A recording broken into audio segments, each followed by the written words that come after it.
தினமொரு வசனம். எபேசியர் 2வது அதிகாரம் 10வது வசனம். ஏனெனில் நற்கிரியைகளை செய்கிறதற்கு நாம் கிறிஸ்து இயேசுவுக்குள் சிருஷ்டிக்கப்பட்டு தேவனுடைய செய்கையாய் இருக்கிறோம். அவைகளில் நாம் நடக்கும்படி அவர் முன்னதாக அவைகளை ஆயத்தம் பண்ணி இருக்கிறார். விளக்கம்.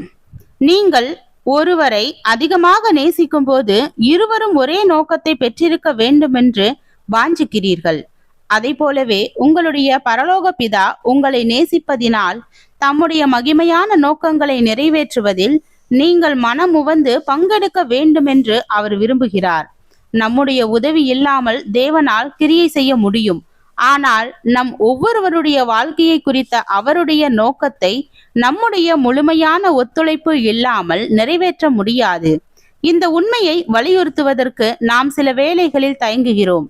நாம் எபேசியர் 2:8-9 வசனங்களை எளிதாக சுட்டி காட்டுகிறோம்.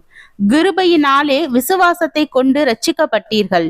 இது உங்களால் உண்டானது அல்ல, இது தேவனுடைய ஈவு. ஒருவரும் பெருமை பாராட்டாத படிக்கு இது கிரியைகளினால் உண்டானது அல்ல.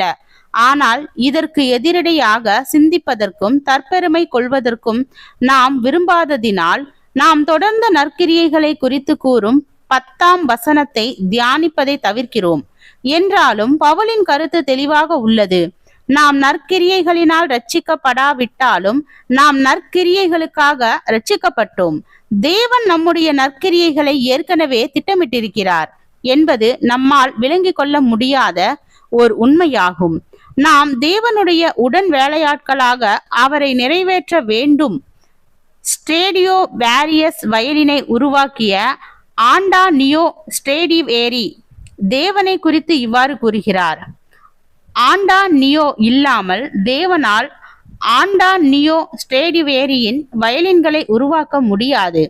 உங்கள் மூலமாக மற்றவர்களை பிரத்யேகமாக ஆசீர்வதிப்பதற்காக தேவன் உங்களை தெரிந்து கொண்டிருக்கிறார். மற்றவர்களால் செய்ய முடியாததை உங்களால் செய்ய முடியும். ஆனால் அவர் உங்களை பயன்படுத்தும் போது அனைத்து மகிமையையும் அவருக்கு செலுத்துங்கள். ஜெபம். தேவனுக்கு ஸ்தோத்திரம். தேவனே, நாங்கள் எங்களுடைய வாழ்க்கையில் தேவ ஐக்கியத்தில் நிலைத்து இருப்பவராகவும் விசுவாசத்தில் நிலைத்திருப்பவராகவும் வாழ கிருபை பாராட்டும். ஆமீன்.